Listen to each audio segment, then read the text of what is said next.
The Honorable Roosevelt Skerrit, Prime Minister, Honorable Dr. Irvin McIntyre, and other members of Cabinet, the Cabinet Secretary, the Permanent Secretary in the Office of the Prime Minister, other Permanent Secretaries, members of the media, those of you tuned in, thank you for joining us and welcome to this morning's press conference. As per usual, we will start with opening remarks from the Honorable Prime Minister and then get into the questions from the members of the media. Please welcome the Prime Minister.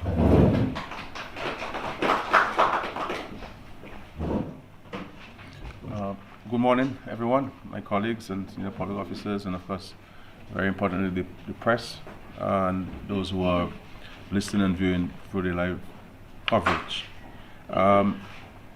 Let me begin today by extending congratulations to all the students across Dominica who sat the Grade 6 National Assessment.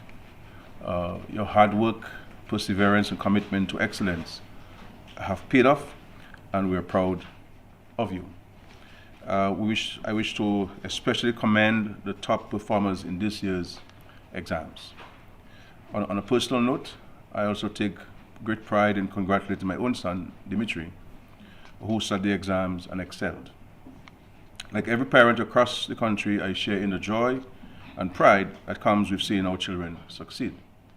And I'm also happy that it's this government who ushered in universal access to secondary education, which allows for every child who sat the exams to have a space at a secondary school in Dominica.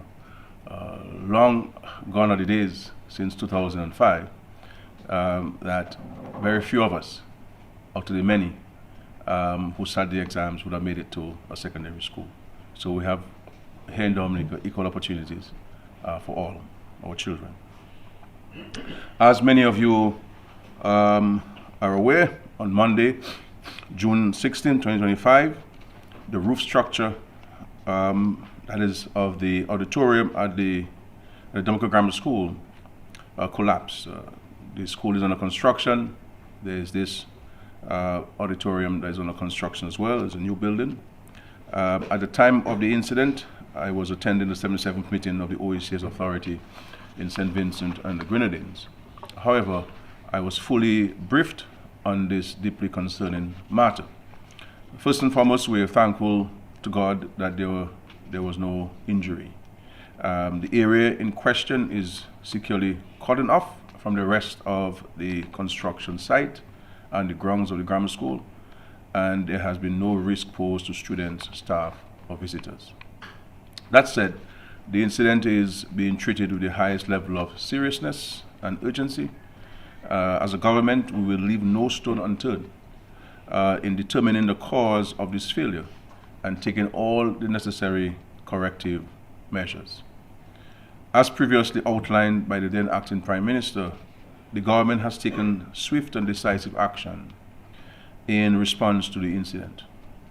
This includes the engagement of an independent structural engineer, and of course, this structural engineer will come from St. Lucia, and he should be on island no later than Wednesday, to conduct a full investigation, a comprehensive assessment of all structures under construction at the site, and the temporary suspension of works. A joint technical team from the Ministries of Education and Public Works is providing oversight and ongoing engagement with the contractors, school administration, and other stakeholders is underway to ensure safety, accountability, and transparency throughout the process. Let me reiterate that the safety of our students, teachers, and education stakeholders remains the government's highest priority. We will not compromise on quality of public building, and we will ensure that safety is respected and adhered to. As Prime Minister, I gave the nation my assurance that this matter would be addressed comprehensively and responsibly. We go to Parliament tomorrow, Tuesday, the 24th. The government of Dominica is proud to announce that legislation will be tabled in Parliament to formally establish the Dominica Sperm Whale Reserve, an historic initiative aimed at protecting this iconic our sustainable development goals. The legislation builds on the commitment first announced by the government in 2023 to designate a protected area off the west coast of Dominica, where our unique population of resident sperm whales has lived and thrived for years. These magnificent creatures, who are among the largest animals on Earth, are a critical part of our marine ecosystem. The creation of a sperm whale reserve is our way of addressing the mounting threats facing these endangered species, from noise pollution to ship strikes. Climate change and unsustainable fishing practices also pose a risk. The reserve will serve as a sanctuary that prioritizes marine biodiversity, regulates human activity, and ensures that Dominica continues to be a safe haven for sperm whales. The proposed legislation will introduce a comprehensive management framework for the reserve, including clearly defined navigation tools and oversight mechanisms to ensure responsible use of the designated area. It will also safeguard the livelihoods of local fishers by preserving traditional fishing practices and ensuring that their voices are included in the reserve's long-term management. Furthermore, the Sperm Whale Reserve is expected to significantly enhance Dominica's position as a premier destination for ecotourism by promoting low-impact, high-value marine tourism, such as whale watching, scientific research, and educational exchanges. We aim to increase economic opportunities for coastal communities while reinforcing our image as the nature isle of the Caribbean. We thank all stakeholders who have contributed to the development of this policy, our partners at the National Geographic Pristine Seas, Dominica Sperm Whale Project, local communities, fishers, and conservation partners. I'm aware that there are local operators within this sector who still do have some concerns, and I give you the assurance that these concerns will be given due attention and consideration as we move towards the passage of the legislation. In respect to the news of the U.S. visa ban, I want to say to us in Dominica that there is really no need or cause for panic. Though we have not received any official communication on this matter, we have been proactive in engaging to ascertain the facts and the actions which may be necessary. I assure the people of Dominica that we take the matter seriously, and the government is addressing this through appropriate diplomatic channels. So Dominicans who are in possession of a U.S. visa and have legitimate reasons to travel to the United States can do so, whether on business, study, or vacation. We are committed to protecting our national interests, the integrity of our international partnerships, and most importantly, the rights and freedoms of the Dominican people. We are prepared to address the concerns raised by our international partners through appropriate diplomatic and cooperative means. The government will keep the public informed as more information becomes available. We remain confident in our institutions, in the strength of our international relations, and in our collective ability to resolve any issues that may arise. From our engagement so far, we have been able to get some information on the concerns which the United States may have. One of them being illegal migration of Dominicans who are residing in the United States beyond the legal stay, people who have overstayed on their visas. The U.S. is raising that concern, and it's something that we need to address. And of course, our continued cooperation on those who have to be deported. Fortunately for Dominica, we have not had any numbers of deportees so far, but we will continue to cooperate with the United States on this matter. And of course, there are some aspects of our CBI program of which, most of which have been addressed through the establishment of the independent regulatory authority among the member states who have CBI programs. And one of those concerns the United States has is the ability of applicants to change their names either during the process or after the process. We met over the weekend as heads of government of these countries, and we made it very clear that part of one of the provisions of the legislation in this new creation will be a complete ban on the ability of any applicant to change their names. So once you become a citizen under the program, you will not have the ability to change your names at all or continue to benefit from the citizenship of our countries. And there are some other administrative things, all of which we believe will be captured in the new legislation, which we will share with the public in the next few days. So there are not many things to be worried about or to be overly anxious about. I think we are mature leadership.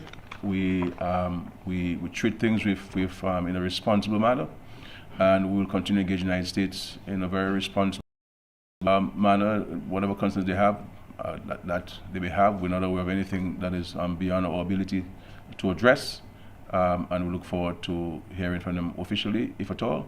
And once we do, then we will respond in like manner, and we will keep the Dominican public informed. But I'll say to you, there's no need to panic. You know, there's a lot of things being said on social media, and so I would suggest to us that on this matter, wait to hear from the government on its engagement with the US on this issue. We'll be transparent with you. We'll be open with you on this matter. Whatever information we have, we'll share with you. Whatever actions we're taking, we'll also share with you to let you know going forward. The United States is an important partner for many reasons, on cultural, economic, political, on many fronts, and it's a relationship that we are very, very grateful for, and we'll continue to work on this matter. There's a correspondence to the Ministry of National Security. And they have asked us to share that information with our citizens in respect to travel to the United States. If you travel to the United States and they give you 6 months, do not let 6 months on the day take you to the United States. You can leave before the 6 months over, but do not overstay on your visa. And they're also saying to us to inform our citizens who are in the United States that if you are in the United States and you are not legal, that is to say that you have gone beyond your stay, or you got to the United States through non-legal means, then you should avail yourself to the authorities, and they will facilitate your repatriation to Dominica and so forth. They'll pay away, they'll give you some money to come home, whatever it is. So that's one of the issues that they're raising. Of course, that's something that I don't have much control over. I think it's a matter for us to understand, those who are involved in that they need to deal with this matter. But what I want to say to us in Dominica, that on this issue, there's no need to be anxious. Reading on social media and all these things and so on, and the sensation that's going to be, and all of this speculation. I'm not involved in speculation. Something is seen or read, we ask directly to people who may have the information, and that's why we engage in the United States. And I have assigned a lot of my time on this issue, and I am personally, as Prime Minister, leading the government's response on this matter. So I want to thank the press for being here, and now I shall take your questions, please.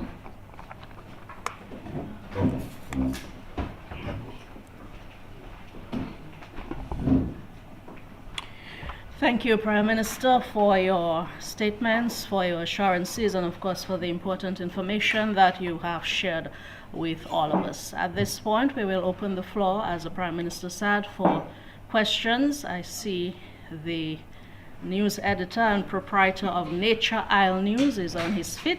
Halal John Baptist, please go ahead. Thank you very much, Madam Press Secretary. I have a number of them, Prime Minister, but I'll hit the first three if I hand over to my senior, who has gladly consented to have me open the bowling. Section 108 of the Dominica Constitution deals with Parliamentary Commissioner or Ombudsman.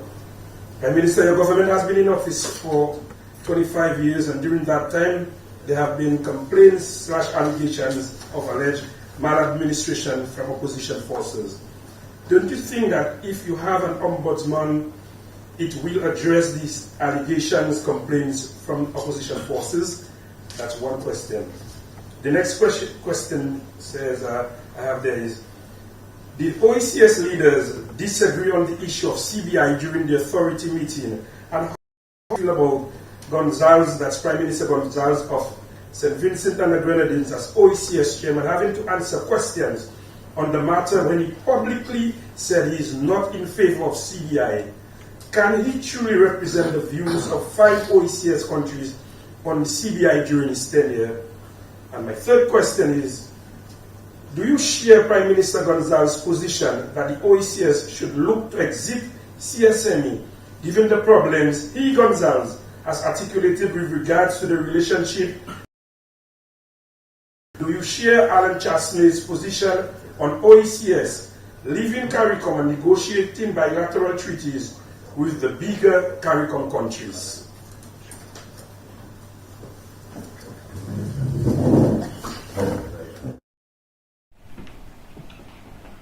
Thank you very much. In respect to the parliamentary ombudsman, if you go back to the archives of the country, the recent archives of the country, when there were discussions about the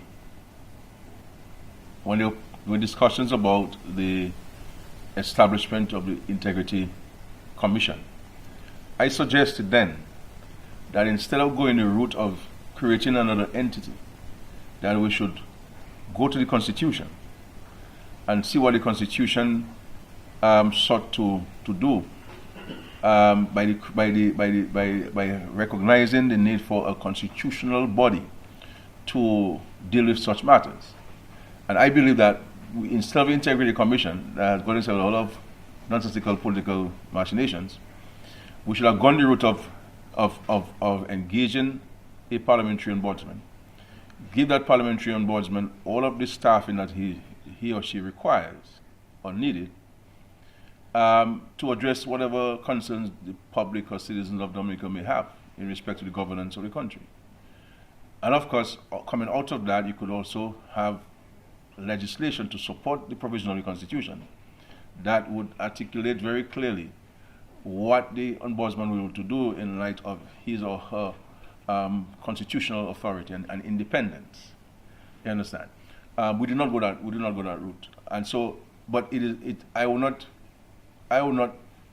From a financial standpoint, it will make sense to have both, because we're a small country. We have to maximize the use of our resources. So I will not suggest that we have both, and that's why I believe that I am happy that you're raising this very far-reaching question, and I think it's a conversation the country needs to have as to whether we should go the route of respecting the provision of the Constitution by appointment of the ombudsman, or do we keep the Integrity Commission, or do we scrap it and go the route of the provision of the Constitution? I just want the record to show for students of history that the ombudsman has never been appointed since it was created. So I don't want people to say, well, since Skerrit came in, or since Labour came in, we have not had the ombudsman. Michelle said 15 years, it wasn't done. Patrick John was there for a little time, it wasn't done. You know, people 4.5 years, it wasn't done. So it has never been appointed. That's when I was on record to show that. Skerrit come, we had an international airport, and now we have a Cainfield airport, and since, we had so many things that, so I also make that point. But I agree with you on the issue of the ombudsman, that my preferred choice would have been to go the appointment of the parliamentary ombudsman, and not create the Integrity Commission, which in itself has limited authority, because you can't give it constitutional authority when it's just a creature of the parliament.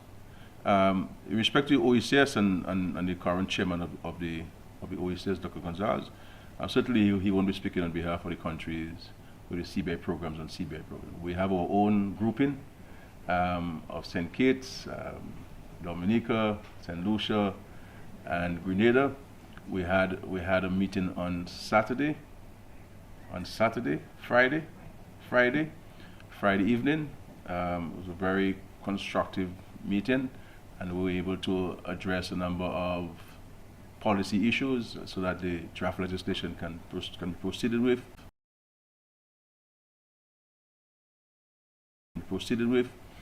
And once those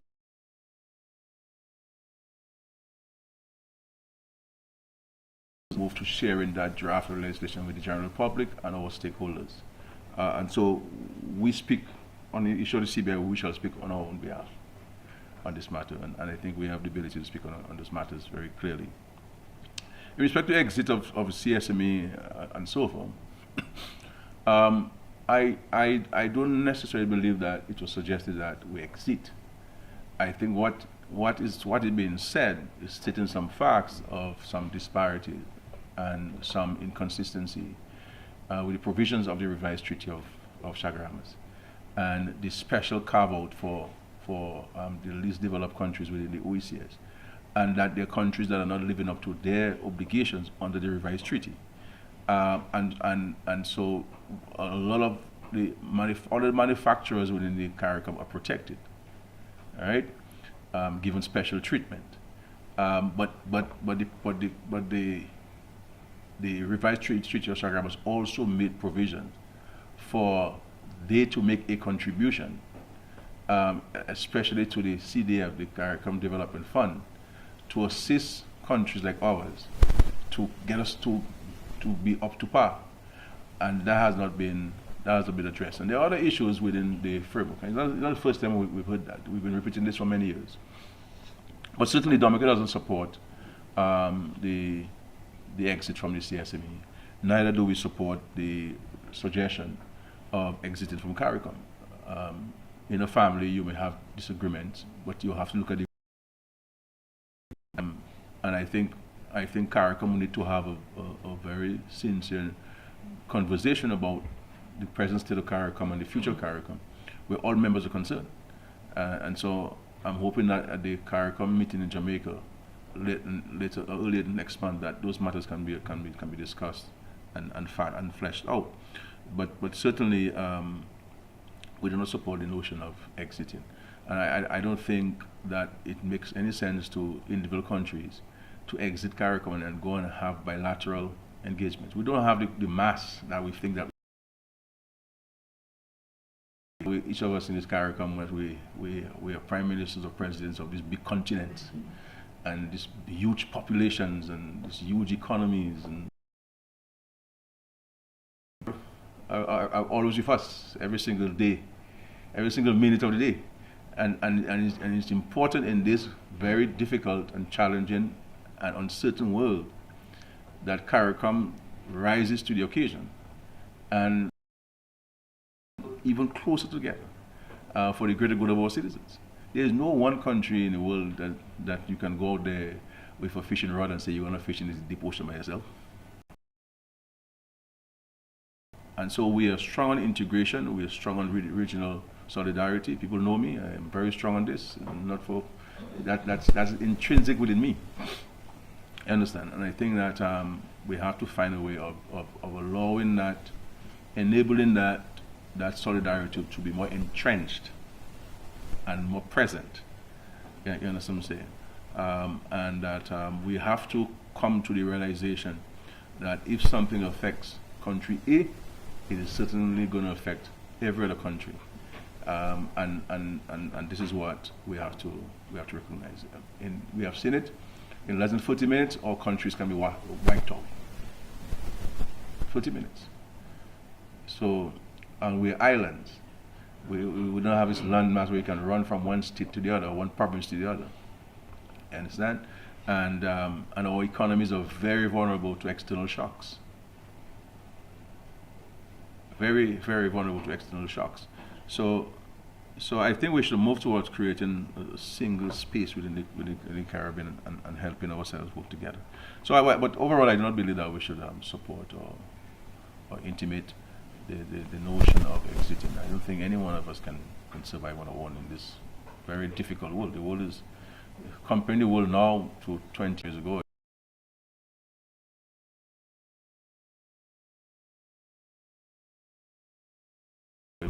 Yes, Prime Minister Skerrit, good morning to you. Curtis Matthew, DBS Radio. July 19, 2023, the UK government imposed visa restrictions on Dominica. As we speak, the restrictions are still in place. Any update, Prime Minister, in terms of what is Dominica doing in that regard? Are we in contact with the government of Britain? My next question is on the budget 2025-2026. do you have a date in mind when the presentation will take place, and what would be the main highlights of the budget in 2025-2026? And on the World Creole Music Festival, do we have a date in mind when that is going to be launched, the 25th? A date in mind, and what about the budget for the festival this year? Can we see an increased budget for the 25th anniversary of the festival? I'll come back in another round while I make way for Canada John Baptist. Yeah, in respect to the UK, as you know, we are always in contact with the government on this and other issues in the field of diplomacy.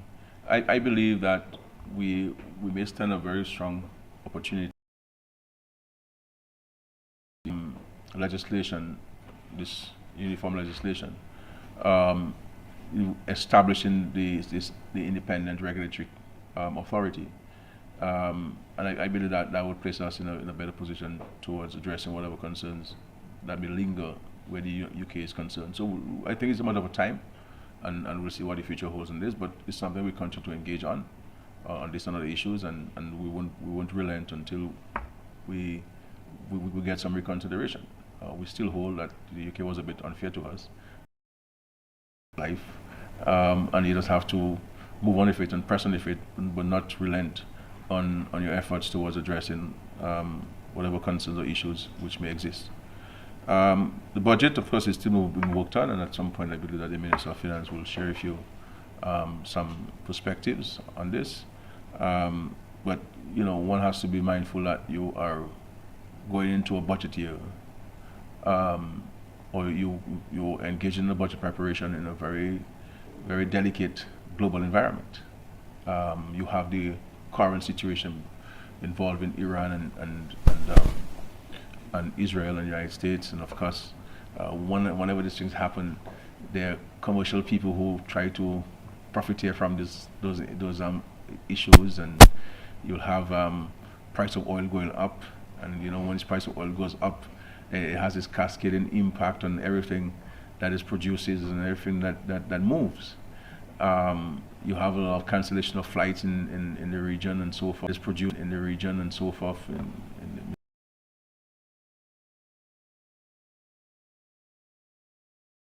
In terms of shipping, in terms of the risk associated with global shipping, insurance costs may go up. And then when insurance cost goes up, then they're going to pass it on to the consumers.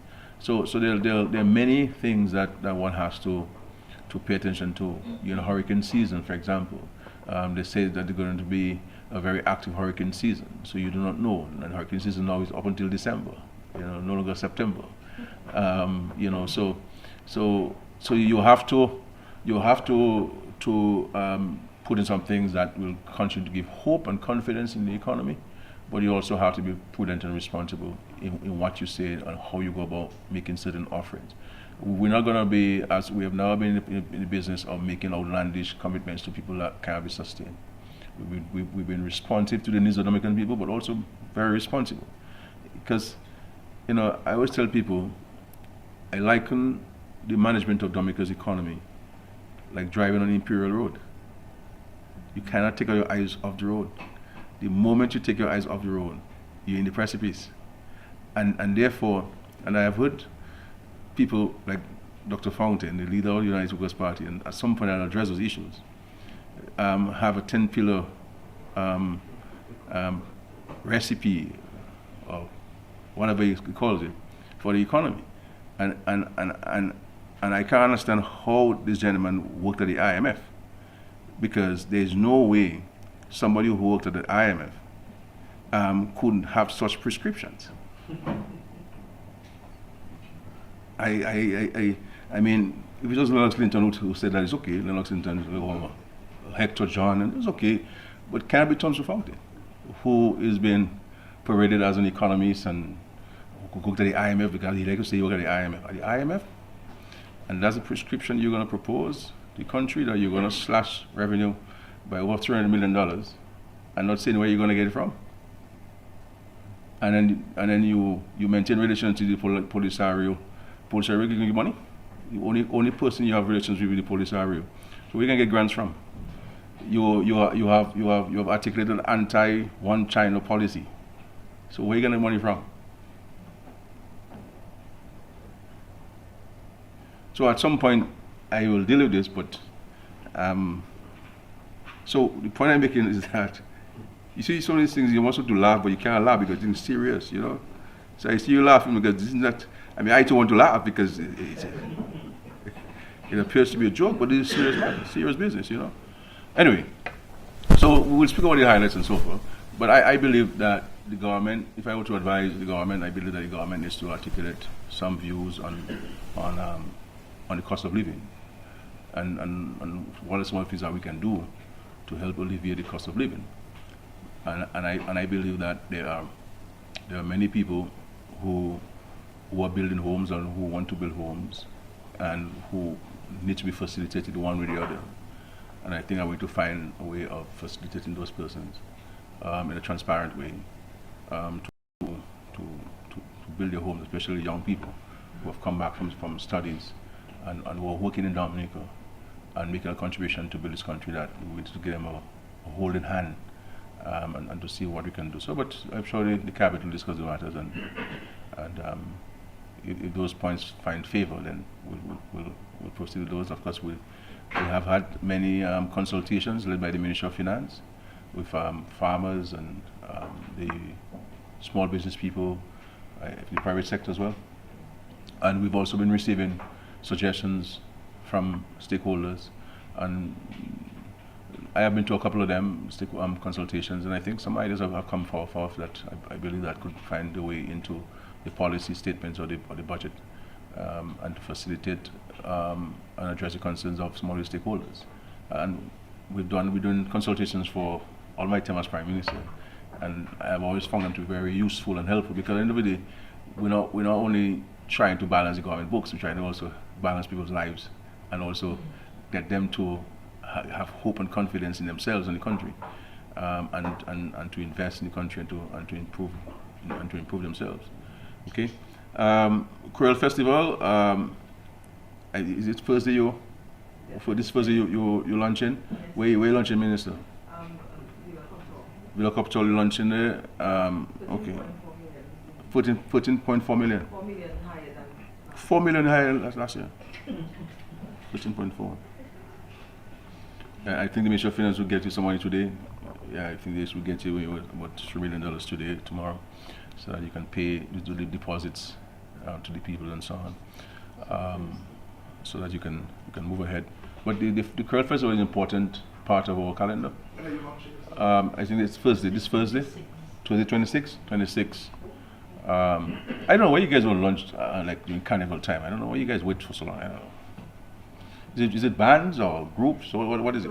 Performers? When we can talk to them the day before or something? Yeah, it looked like 2 years before, and that's still doesn't I see. Yeah.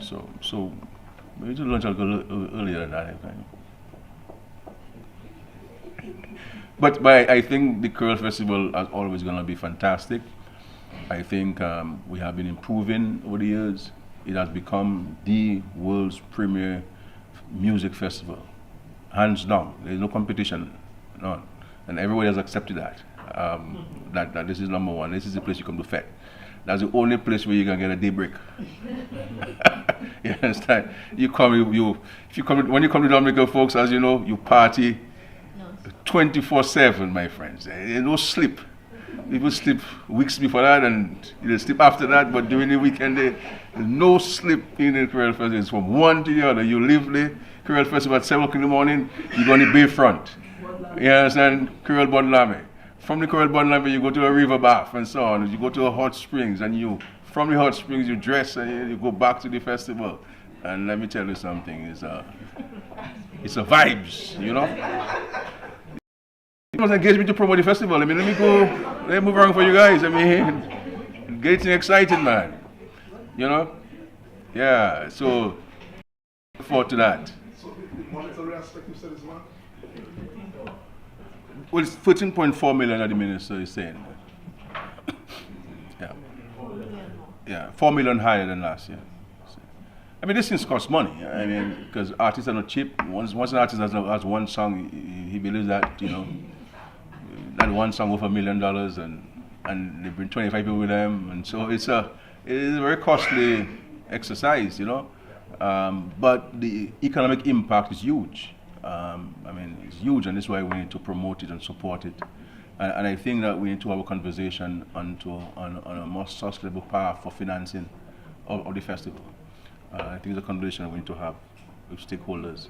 But it's a very important part and a huge impact on the economy, so the government will continue to support it heavily. Okay. Okay, any sure. Prime Minister, round two. Yeah. To what extent will the ongoing war between Iran and Israel affect Dominica's geothermal project, given the fact that Dominica is depending on Israel for assistance in that project? Because I know, well, listen, not direct assistance, but some stuff coming from there earlier on that was said from Israel.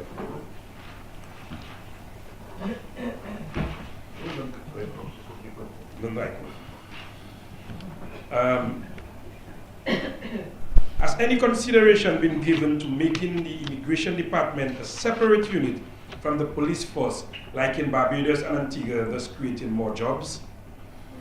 Also, has the government discussed or intends to have an emergency medical services unit, thereby freeing the fire department to deal specifically with fire and rescue operations?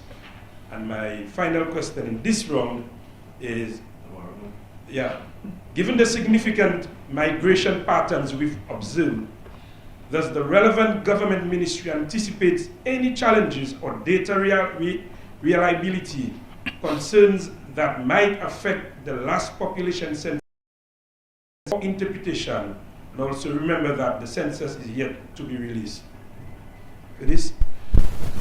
Well, on the first question, we don't see any impact on the geothermal project this time, regards to the conflict between Israel and Iran.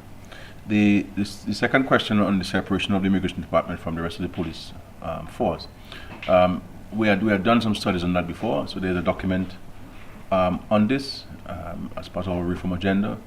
I met with the Minister for National Security and also the Chief of Police.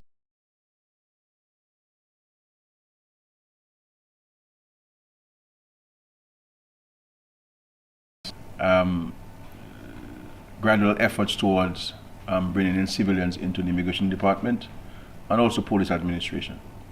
I believe that, so we have at the immigration department about 20 or 25 police officers assigned, and in the administration maybe about 8 or so. And the idea is to bring in civilians to take up administrative duties and allow the police to do policing work, and also in the immigration department.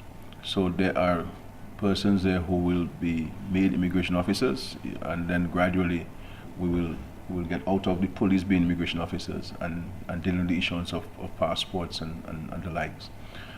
So I have given that a mandate to proceed with this. But it won't be done in a guillotine type way, it will be done over a period of time.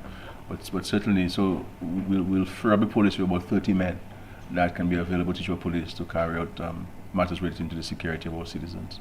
The fire and ambulance service, I think it won't make sense to separate the two. You're just going to create another administration that you may not be able to sustain.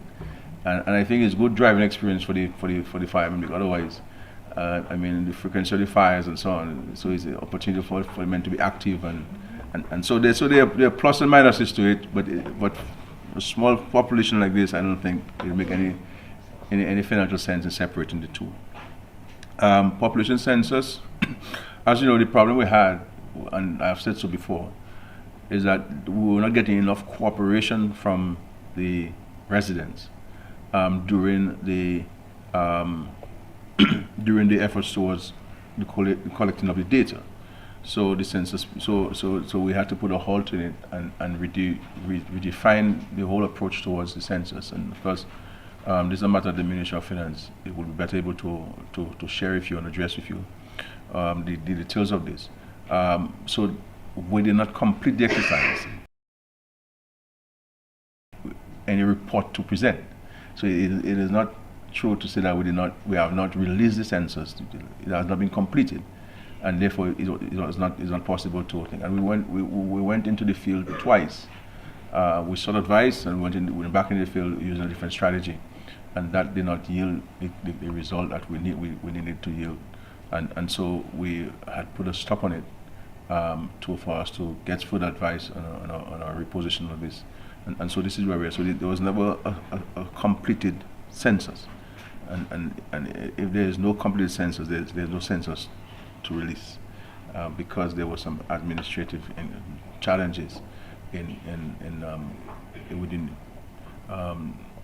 with the folks out in the field trying to get information from our citizens, from our residents and so on. So factually, we don't know what the population of Dominica is. Well, I won't say from a strict scientific standpoint, no.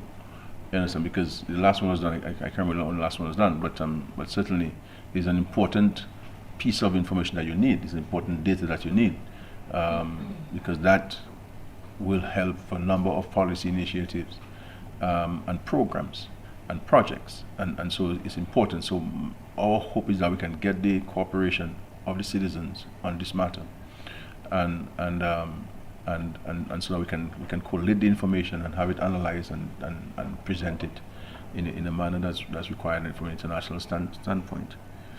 Yeah. Yes, Prime Minister, you have hinted to a possible cabinet reshuffle. I know what that reshuffle should look like. And you've also mentioned the possibility of a music award for Dominica this year. Is that on or is it off? In 2014, Prime Minister Skerrit, a security officer in Marigot, Vescott Jones, lost his job over some 8 crabbacks. I think Lennox Linton, the then opposition leader at the time, was involved in attempting to move out of Dominica with some crabbacks. That matter has remained a controversial one. What is the position? I know you've intervened in that matter to bring it to a resolution. Vescott Jones, as far as I know, is still unemployed. What is your position on this matter? And if Kala allows me, I probably will ask a final one. Right. The other question has to do with education reform. And you've mentioned that you would like to see the process move in September of this year, where the primary schools would see some sort of education reform. The government has also taken this matter a little further with a few consultations. I have attended a few of them. What sort of reform should we anticipate in September of this year? Yeah. Thank you very much. Well, on your first question on the cabinet reshuffle, yes, there will be at some point, and of course the country will be informed of this. When it is done, it's not something that the Prime Minister informs the country of prior to taking the decision, but certainly there will be, and of course you'll be informed of this at the appropriate time. The music award, yes, is an important part. I think that the ministries concerned need to meet and to fashion it out. I believe it's an important. It's something that would build, that will instill confidence and recognition of the talent that we have in the country, and those who are out there, practicing the trade and making an economic opportunity out of this, and so it's an opportunity that we showcase what we have, and we have very deep talent in Dominica compared to many countries. We are trending in the world when it comes to music, and all homegrown music. We're not something we're copying from anybody else. This is our own creation, our own talent. Nobody accuses us of copyright. Nobody accuses us of stealing their art form. We are building, we are doing it from scratch. And I think that we need to have an opportunity where we can say thanks, and we can give recognition, and we can big the people up, and have our own opportunity to do that. And so I'm hoping that culture and tourism and the other stakeholders can meet and to fashion this thing out. And then before the end of the year, we should have this festival. I know there are private individuals who have offered to partner with us, and we should partner with them and to have a nice, beautiful ceremony. We can dress up and receive the award You know, I just feel that in Dominica we do not celebrate people enough. You know, we don't show enough appreciation for people's talent and people's contribution. And I think we need to start celebrating ourselves. We're too quick to bring people down. We're too quick to be gossiping and to be negative and to be this. You know, we're not sure how long we'll be on this earth for. And therefore, the time that we're on the earth, we have to be more constructive, more positive. Our minds must be one of that is overflowing with love and empathy and concern and care for people, and a spirit of togetherness. You know, we have to change our mindset in this world and in our country, and there's just too much negative spirits around the place. We need to exercise ourselves of that, and I think these kind of activities will help us bridge that divide that exists in our country. The world is too difficult. The world now requires us to work more closely together for our own sake as a country. And those kind of activities where we can celebrate people and show appreciation. You know, we can't wait only to be negative on something. You know, the whole notion of when people die, that's when we have all of the flowers on the burial ground. You know what I'm saying? It will cost us cheaper to buy one while the person's alive. You know, a plant might cost you $10, a live plant in a pot. You know, as compared to a $200 bouquet. And the person is not there to recognize that you show appreciation to them, because you may not be the person in heaven. Or, you know, you may go a different path. So I think we have to change this, and I think this kind of events will certainly help in my view. 2014, I mean, this Vesco Jones matter, I don't want to get involved in this anymore. I tried to get involved in this to resolve the matter. It didn't work. It wasn't accepted. And I think that's for the DASPA to deal with. And so I think you would direct your question to the chairman of DASPA or the general manager of DASPA and those who have direct relationship with this matter. Education reform, yes, we've had consultations. The next step is to have a national symposium.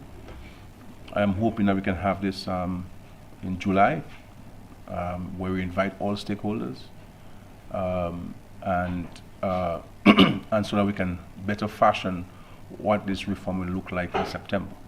Now, I want to say to us in Dominica that reform is an ongoing process. Reform is an ongoing. It is an ongoing process. So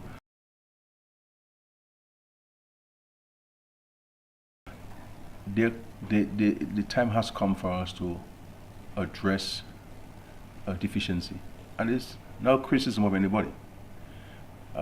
Because that same conversation we have in Dominica is being held in every country in the world, of the need to re-look at our education system and to see whether it is aligned with our national development goals, whether it is aligned with what's happening in the world, and how do we prepare our children to deal with the challenges but also take advantage of the opportunities which exist in the world. Because education must be seen as an investment.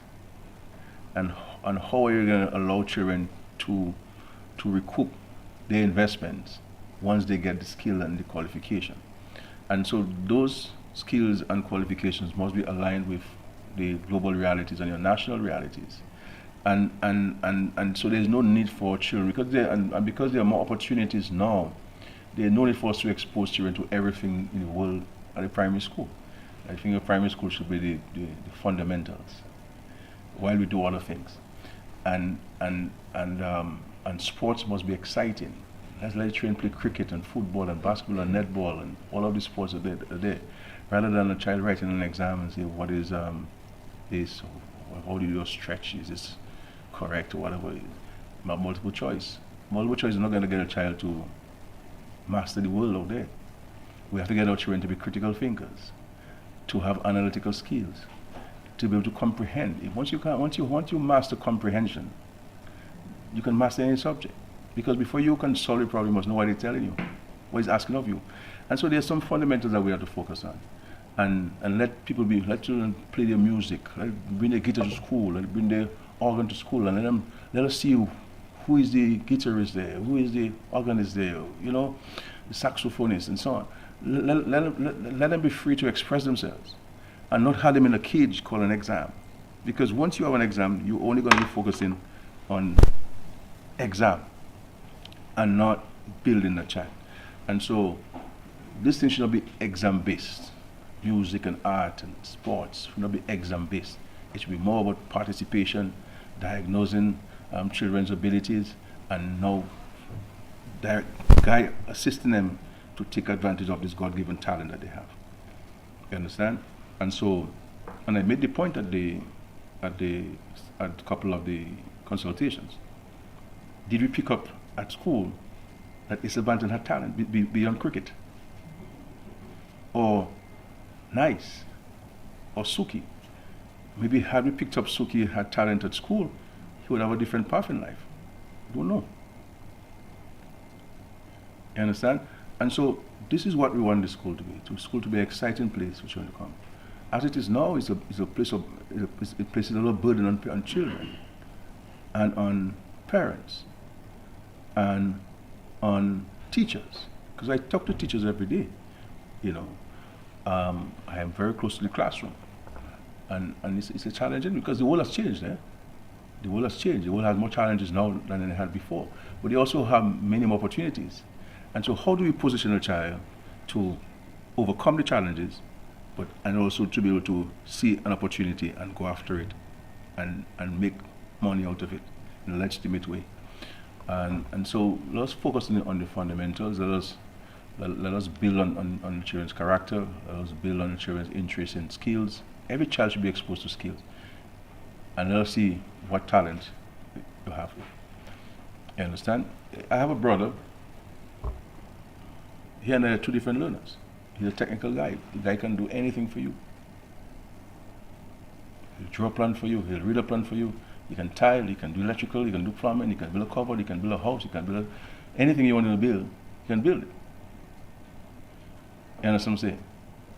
No, I'm able to assist him in the interior design and the landscaping and so forth. You know, but the people who have the talent. You understand? So we have to get the school system to be able to harness, first of all, diagnose the talent, and also help the child harness it. So there'll be some changes you will see in terms of examination, in terms of approach. And so once we fashion what we want, then we have to determine how we're going to implement it. You understand? And taking it forward. And then we go to the secondary school system. We have a bigger problem. You understand? But I think if we address the foundation, then when you get to the stem and to the branches, you'll be better off going forward. And then you have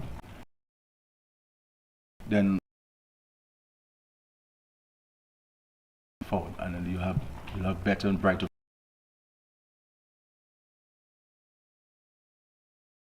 That's a major step forward, and I think that we can't wait for another year to say we're going to do it. I think we have to do it. And I also remind people that since 2003, when I was the Minister of Education, we had started curriculum reform, and because I had concern back then. So it's not yesterday's stuff. Since back then, I had concern about the way that we're teaching. I never believe in having written exams only, because I always tell students and teachers that 90% of your engagement is oral.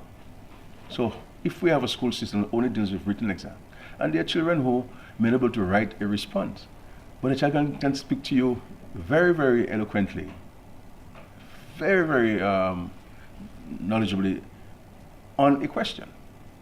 And why should the child be failed because the child cannot write the response? But what I can explain to you, because that child may be a linguistic learner, good with words, speaking, languages, but may not be able to write. And why should a child fail? And cause a child to descend into poverty because he has no skills certificate. So, for me, if we're able as a nation to, and sorry for going for so long, because once you ask me a question about this, I can go for the entire day, you know, because I believe in the need for us to do this. See, I believe in it first. I mean, we just had the national assessment exams. I mean, and had parents climb up on the walls, and had children dramatically depressed. Now, fortunately for me, I have some training. I can manage the stuff. The weekend before the exam, my son played all through the weekend, and he never studied a book. Say, whatever you do, boss man, it's okay with me. That is fine. I believe in you, and whatever you do, it's okay. But not every parent can have the ability to do that. And you play from Friday, Saturday, Sunday. Okay, Monday you do some practices and so on, but weekend is play. So no TV or no games during the week for him. Friday, Saturday, Sunday you can play. You can play your games and so on. But not every parent has the ability to do that. And so it's not, and in life it's not about me, it's about the people. And if I'm experiencing it, I can understand how people experience, because people they have no help. See, parents who don't have no help and they have to be at work and nobody is home. You understand? So we have to move with this, and I'm hoping that we can continue to get the support of all stakeholders, because it's not only for the government to say, because at the end of the day, all of us must play our part to allow it to happen. But I think we have to try it out. Let's see what happens in September. If January comes, we have to make some changes. That's fine. You understand what I'm saying? But it's important for us to have a paradigm shift, a change of this thing in September, and limit our examination to the basics, to see how well you can keep knowledge and so information and so on. But the element of the exams, there must be an oral part of it. Can't only be about written exams. And the content of the curriculum too needs to be revisited. You may not have it in for September, but as I said, it's an ongoing process, and let us start with that. I think I would answer all your questions on that, right? Yes. Sorry for you. Prime Minister, we seem to have a problem with who will get the was arrested and charged for bringing prohibited items at the prison. Today, a police officer is before the court for cocaine. How concerned are you as Prime Minister of the country with 2 security officers being before the court, and who should be upholding law and order in the country? Also, can you give us latest update? I'm still in Cliff's thunder, the winds are back, when things are going to start, and what is the latest update on that? And also, does the government have any intention of upgrading, say, Geneva playing field and Portsmouth playing field, because of course the Windsor Park is heavily utilized? And my final question in this round is, we always have tribunals for industrial matters. Do you intend having an industrial court as it relates to deal with tribunals?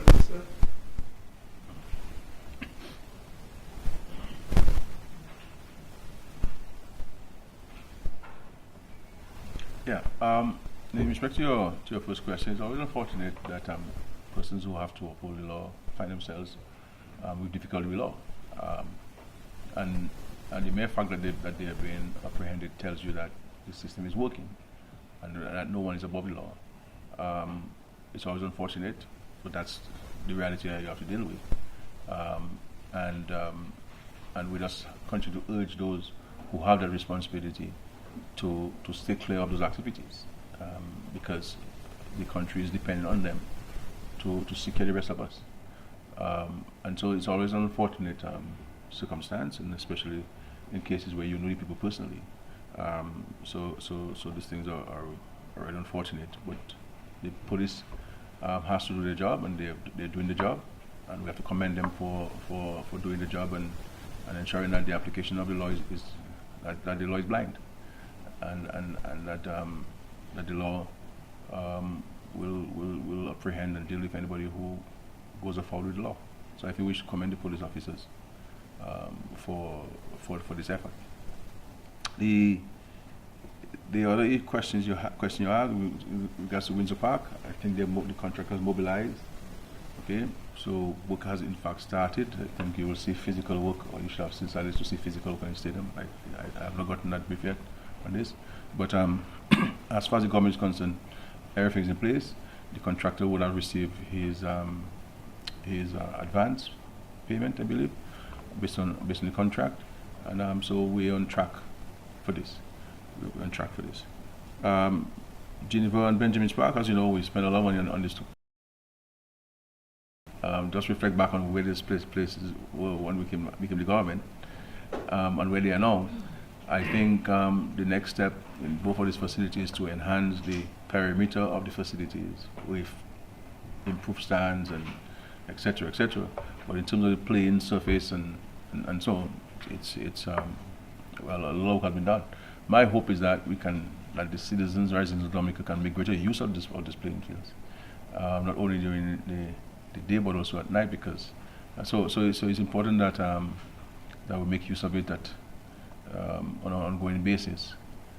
But these are major investments, and of course these are two premier grounds outside of the Windsor Park, and so while some work has been done, obviously you'll always keep having things to do. I think in Geneva we need to look at maybe construction of stands and more permanent stands, so that it can enhance the participation of spectators to the site, as well as the Benjamin's Park. The tribunal, it's a good point you're making. I know that the Ministry of Legal Affairs is looking at the night court. As you know, some years ago we had taken a decision for the establishment of a quote-unquote night court to facilitate working people and people in the private sector, that you don't have to stay away from work or from your business during the day and spend an entire day in court waiting for your matter to be heard. That you would have worked for the entire day and then go into the court at night to let your matter be General and the Minister of National Security to bring this to the attention of the Chief Magistrate, because at the end of the day, it is the executive, as the cabinet's obligation to make the resources available. How those resources are managed is not our responsibility, because we don't want people to say that we're interfering in the administration of justice. So I cannot deal with where magistrates are assigned, how often they meet, etc., etc. That's not for myself or the Minister or Attorney General to determine. But insofar as the resources, magistrates and so forth, we created this. This is why we brought in the lay magistrates. I think we have about 2 or 3 lay magistrates, and one of the lay magistrates' functions would have been for a night court to hear matters relating to rent and to environmental issues. You're charged for dumping in a no dump site, and matter has to be heard, because we wanted to enhance the responsibility of the citizens, where the cleanliness and the beauty of Dominica is concerned. And also, so I think the ministry has said to me that they're going to be back on track with this. We are employing more magistrates there, and so this is something that we're looking forward to having. And of course, those matters we speak about can now be given the urgency and the priority that's required. But again, remember the tribunal system is done by non-court people in a sense. And so it's a separate entity, so this has to be relooked on a broader perspective. Other countries may have gone ahead with that because of your strong situation at the time. Yeah. But it's essentially a tribunal in a sense that we have here. But some of these tribunals take a long time, because people do so, when they have time, and so it can be protracted for way too long. I think I've answered your questions. I think the understanding me. That's my final 2 questions. So Kala will have a chance for 2 more. Yeah, Prime Minister, my question is on the Petite Savanne date. Based on statements by the government this year, the road should have been accessible by now. Can you bring us an update on the Petite Savanne Dalis Link Road? And speak to the many people who are talking about the Roseau enhancement project. They're listening to you now. They want some updates on the Roseau enhancement project. Kalaya, the rest is yours. Okay. On the Petite Savanne Dalis Road, as you know, we have done a significant amount of work on this road over a period of time. During COVID, we cleared all the landslides. We spent over $2 million clearing the landslides that were still existent. And we've also seen we've worked in the community. There are some people who reside in there, worked with them to improve some other sections of the road. And very crucially, we have placed a Bailey Bridge in the last gorge that will connect Pilit-Savant to Daly's. So there's a Bailey Bridge there. I think what we're working on now is the approachment to the both sides. So where are we on this now? So the contractor being engaged in that, so as to pave it. You can access it, because when I was at the Pork Fest, I met many people from the east, and they drove across that road from Daly's and from Grand Fond. They were at Bacatel, having driven across from the east. So you can in fact access the road, and there's some work that we need to do on the Daly's end in addressing some of the road surface. So that'll be done. But you and I can drive to River Cyric and Mount John this afternoon if you wish, passing through Daly's Road. Yeah. The next step we're going to be doing, once we do that, then we will give Domlec the green light, or the red light, whichever one you call it, to go ahead and to connect residents there for electricity. So that's the next step we will be doing, and I'm hoping that we can do that in the next few days, so that Domlec can have the authority to go and connect. You can drive on that road easily, you say? Yeah, you can drive on it. I say easily. Yeah, but you can. But if you're going to Mount John tomorrow, you can drive through there, and you get to Mount John. No, it's okay. I think you should be okay. Yeah, you'll be okay. Yeah. But the challenge you had in Daly's, because you could have driven through to Daly's, from Pilit-Savant. The only problem you had was the last gorge where the former police mother resided, right in that gorge there. It's water crossing. You understand? But now that the Bailey Bridge is connecting this, so you can access it. You understand? You can access it.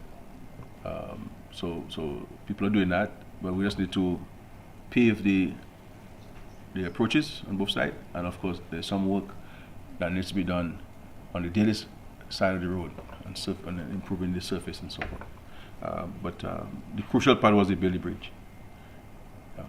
Okay. And the Roseau enhancement, obviously there was a slight delay, which in a sense was a bit protracted, in that you have to create a management unit. But those persons we have to get no objection from the Saudi fund. Okay? And so that took some time for there to be no objection.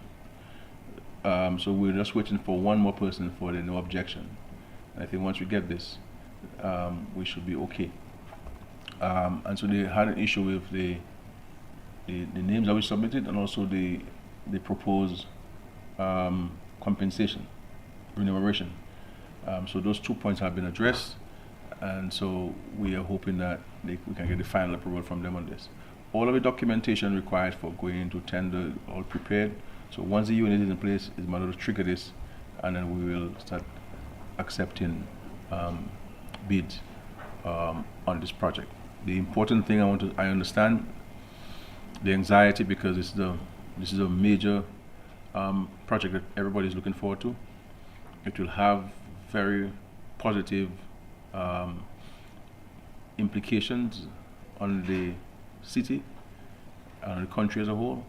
It will enhance the city in a dramatic, positive ways, and of course enhance safety. It's really going to be a remarkable project. We also have been in discussions with NTRC.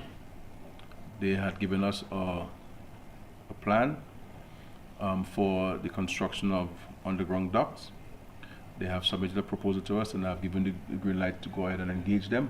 So they'll be engaged in executing that project and so on. But, so we're working with all stakeholders on this matter, and the most important thing for us is that the money is available.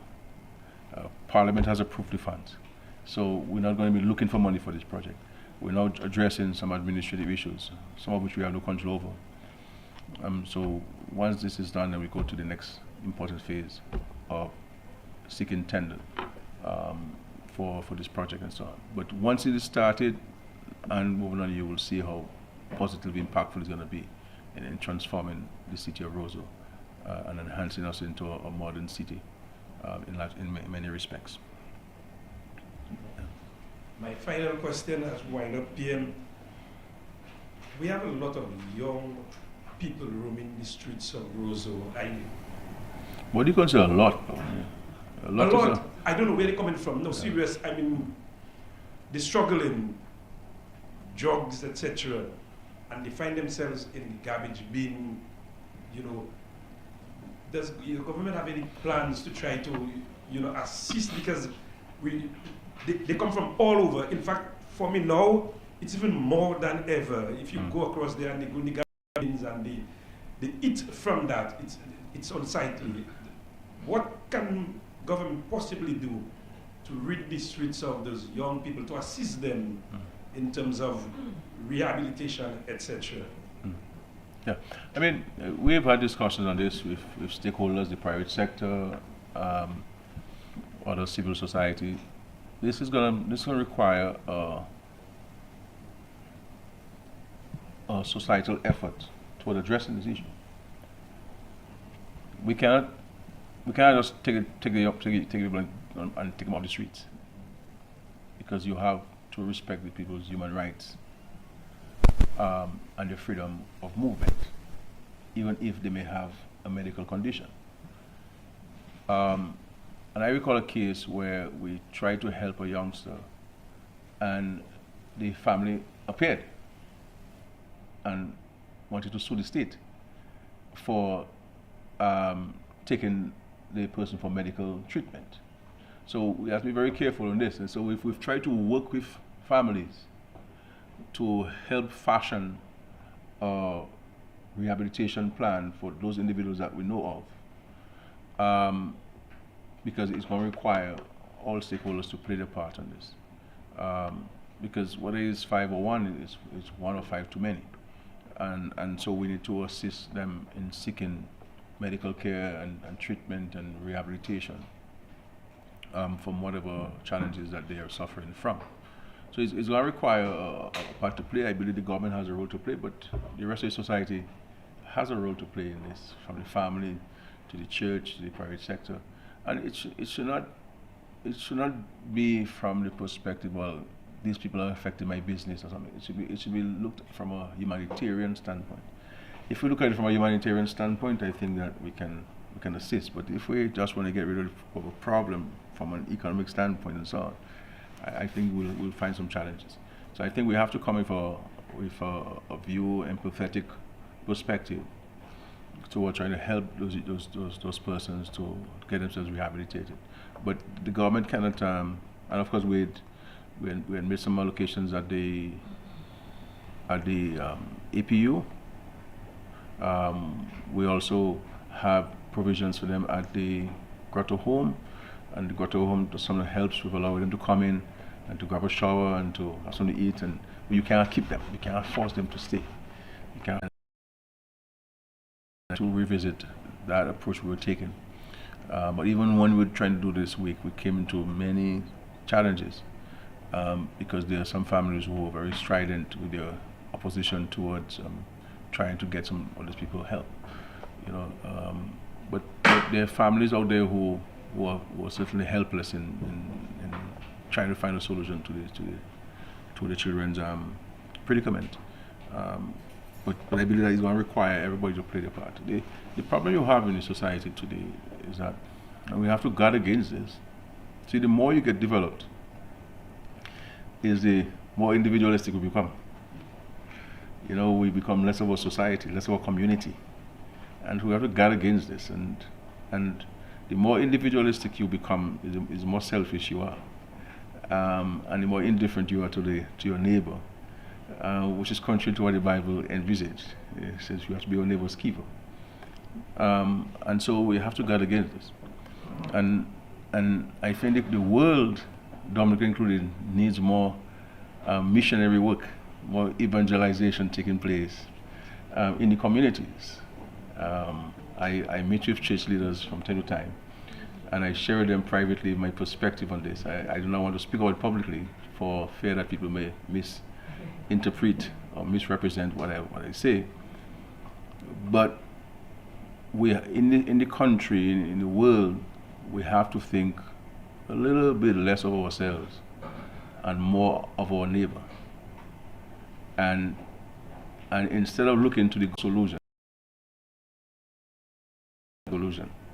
And I think if we look to ourselves, to the solution, I think we may very well find a solution within ourselves. And then rather than passing on the problem to the government. So we go to a community and a drainage block, where is the power? Where is the government? A child is out of school, how come the power of a child out of school? You understand what I'm saying? There's grass in front of our homes, where's the NEP? They're not working. I'll pay them for money for nothing, you know? And I think, you know, there's not enough prayer in schools, and you say, well, what's the Prime Minister doing? Why isn't he in school preaching? You know. So we have to look within ourselves on the softer things of life, and you know this song, "Let there be peace on earth." What he says after, "Let it begin with me." So we have to engage ourselves, you know, and being more empathetic, more caring, more present in the communities, the business community. If you have a business, they should make grass along the road in your business. You should plant flowers, keep it clean. So you can get government to come clean grass on your outside your business places.